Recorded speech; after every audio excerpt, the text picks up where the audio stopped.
Alright, what is up guys? Brian here, and this is my Ring of Honor and New Japan Pro Wrestling War of the Worlds 2017 recap for this past Friday night's pay-per-view event, as well as some news, and for anybody out there that has not been keeping up with Ring of Honor events, if you do not want any spoilers, please mute this video.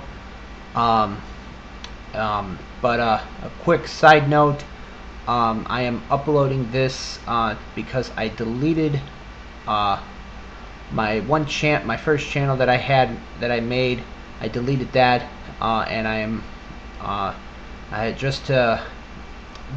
deleted it because just so that I could figure out what some of the technical issues I've been having with the audio, as far as but this is my new channel where I'll be doing recaps, as well as giving thoughts and predictions on shows coming up. So with that being said, let's get right into the review. We had in the opening match, it was a four-way survival match. It was Silas Young, Bobby Fish, Kushida, and Dalton Castle, in what was a pretty good opening matchup.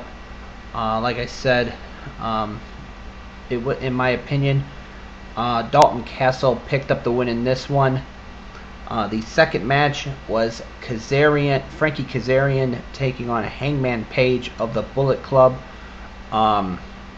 in what was a solid matchup in my opinion as well.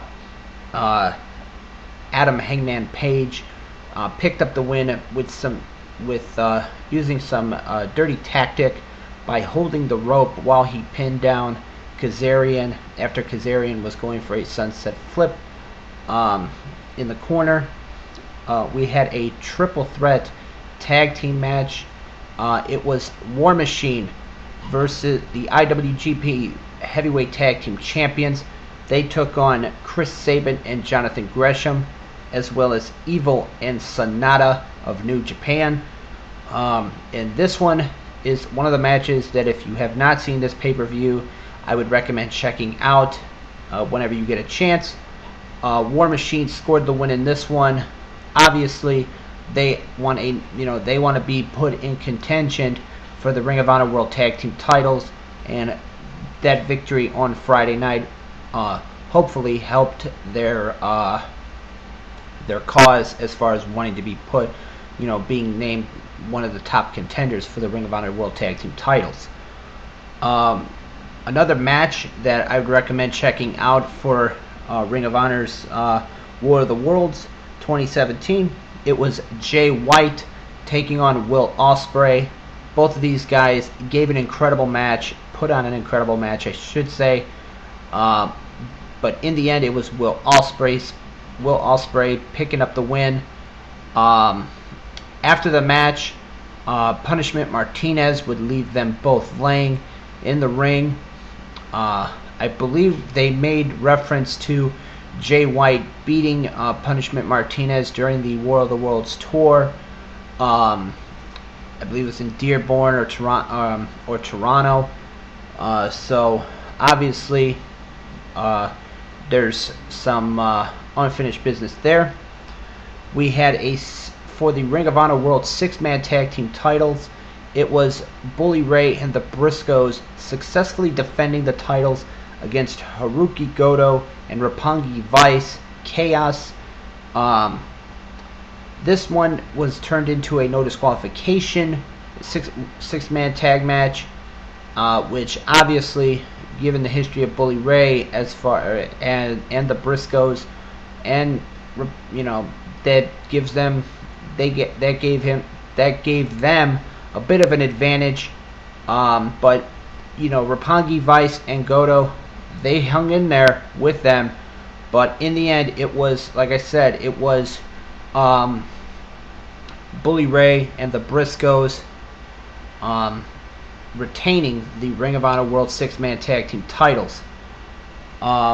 we had the Ring of Honor World Television title on the line. It was Marty Scurll retaining over Matt Sydal in what appears to be Matt Sydal's last night in Ring of Honor, as he is expected to be signing with Impact Wrestling.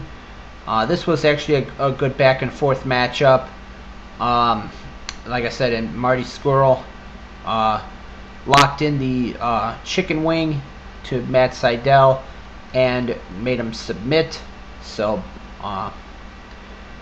and I'll get into the television title situation in just a moment. The Young Bucks retained their Ring of Honor World Tag Team titles last Friday at War of the Worlds, as they defeated Bushi and Tetsuya Naito, two tough individuals from New Japan. So that was a big victory for the Young Bucks, retaining their Ring of Honor World Tag Team titles. Let's see what else.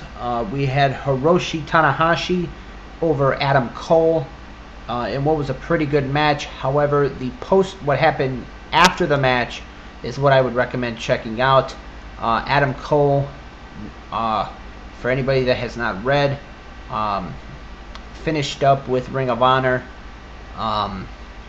over the weekend, and at War of the Worlds, not only did he lose the match to Hiroshi Tanahashi, but he was also kicked out of the Bullet Club, quite literally. Adam Cole was in the ring after he lost. The Young Bucks would come out to look like they were going, they were sending, saying goodbyes and stuff. They would hug. The lights would go out. Kenny Omega would appear on the screen. Basically, he was saying he was disappointed in the Bucks, saying that Adam Cole tried firing them a few months ago, and all this, and he started talking about Adam Cole's history in the Bullet Club, his history in pro wrestling, and just like every story, there needs to be a hero, and there needs to be a villain, as he would reveal that the villain, Marty Scurll, is the newest member of the Bullet Club. This would lead to them going back to the ring. The lights would come on. Marty Scurll would be standing in the ring with a Bullet Club umbrella. He would open the umbrella up to reveal the Bullet Club name and symbol, and then the Young Bucks would proceed to super kick Adam Cole, knocking him out, and then basically that part ended with Scurll and the Young Bucks standing tall, standing over Adam Cole, and that was it for that. And then, of course, the main event was for the Ring of Honor World Championship. It was Christopher Daniels retaining the Ring of Honor World Championship against Cody and Jay Lethal in what was it was a pretty solid main event. Nothing really exciting. I mean, I thought that I kind of figured they would have Daniels win, and maybe set up but I thought that they would have Cody not take the pin, but he did, as Cody had Jay Lethal locked in the figure 4. Daniels would hit the BME, the best moonsault ever, on Cody, and then pin Cody in the ring while he was still locked in the figure 4, and score the win. So that was it for that. Overall, though, War of the Worlds last Friday I thought was pretty good, pretty solid event. Speaking of that, like as I mentioned, and this is where the spoilers will come in, so if you guys do not want to hear what took place over the weekend, I would consider muting this video now.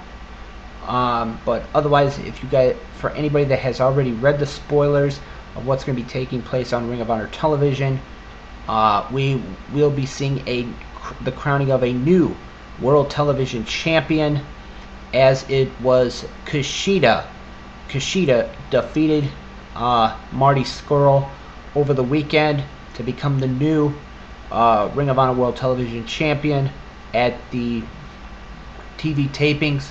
I don't know when it's going to air, but stay tuned to Ring of Honor Television and why for anybody that's going to watch Ring of Honor Television on I believe it's Saturday nights. We're going to be seeing a new television champion crowned in Kushida. So that's a big story.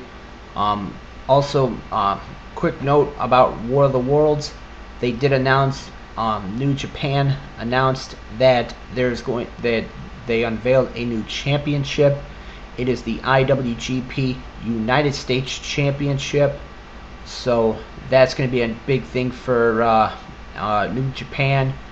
I believe they're going to have a tournament to determine the champion. So that should be interesting to see who's going to be in that tournament. So, but overall, my thoughts on War of the Worlds last Friday. I thought it was a solid show once again from Ring of Honor. With that being said, hopefully in this video there is no audio issues. If there is, I'll try to figure out what's going on. But hopefully this video is as good as far as the audio is concerned. So with that being said, this has been my recap of what took place this past weekend for Ring of Honor's War of the Worlds on Saturday, as well as what took place at the as far as the new champion being crowned over the weekend. So with that being said, as always, I am Brian, and thank you for watching.